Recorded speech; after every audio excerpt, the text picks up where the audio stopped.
Good morning, colleagues. Today we are going to solve exercise 332 from the book Fundamentals of Psycho-Electrical Circuits. Let's look at this exercise. Many times they can confuse the student because we see that there are two sources of tension between the 3 points, the 3 nodes, right? This is a supernode. We could say that it is a supernode again, EH. Let's note that the same statement can give us a clue. Here it tells us get the voltages of nodes B1, B2 and B3. It doesn't tell us applying the node method because there isn't one here. In other words, it is easier to apply an LVK than the node method to solve this exercise, EH. The concept of voltage tells me that here I have a source of current that comes in this direction, not through this cable, but here it tells me that there is a voltage here. If I took a multimeter or a voltmeter, it gave me a voltage here between this point and this point. I would have a voltage V1 as it says there, EHH.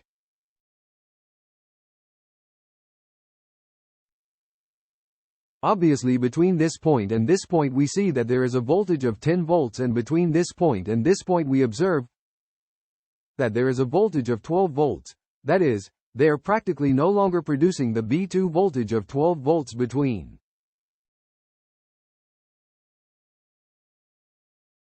this point, between this point and this point. Between this point and this point there is a voltage of 20 volts. We would only be missing tension B1 and tension B3. What I'm going to do is, I'm going to do LBK2. Well, first I'm going to do an LBK. Here is Kirchhoff's voltage law. The tensions in a loop are equal to 0. What if I make a LBK here? EH. It's as if I took a multimeter and measured the voltage between here and here. The tension between here and here is B1 if I'm going to draw it here.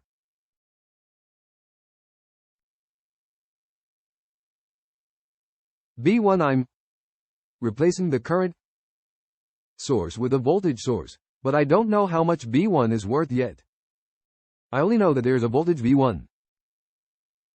Here there is a voltage of 10 volts. I'm making a jump from this point. At this point I am joining with the multimeter that there are 10 volts between this point and this point. If the source of tension here tells me, and then I make a jump from here.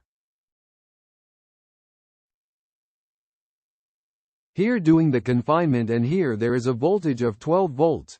They put it there as a source of tension.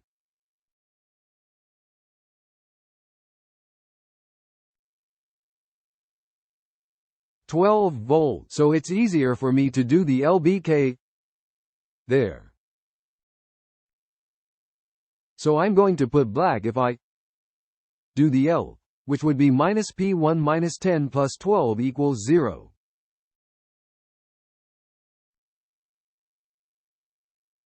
Minus 10 plus 12.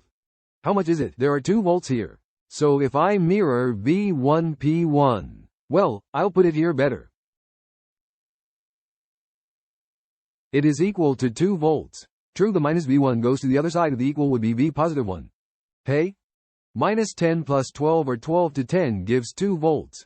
We already have V1 V2. We already have it, which is 12 volts. I'm missing 3. I apply the same concept of here. I'm going to delete this.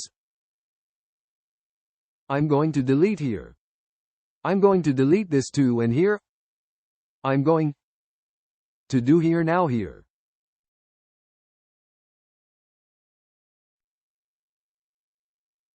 Well, here it would be the 12 volts. Here it would be 24. Delete this 10.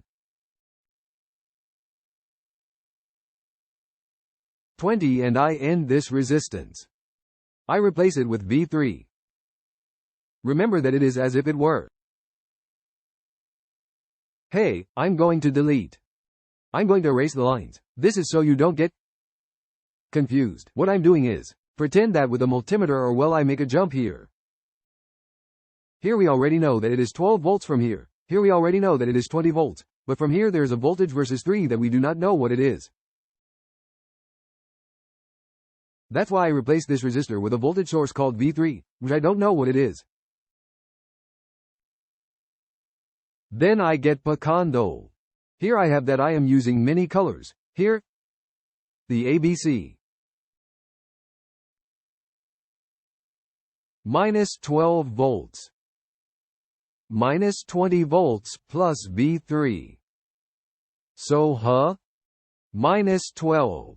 Well, I was wrong here. Note that you leave the same one that is here. I was wrong about the polarity. Here it is plus minus. The plus is on the left. I left the most to the right and that affects us. The analysis. The most is towards here. Be careful with that. True. Look further. So here it is nothing but plus 12 equals 0, minus 12 plus 20. This would be 8 volts and I pass it to the other side. Equal to 3 it would be minus 8 volts. Ready, we already have the exercise. See you in the next one.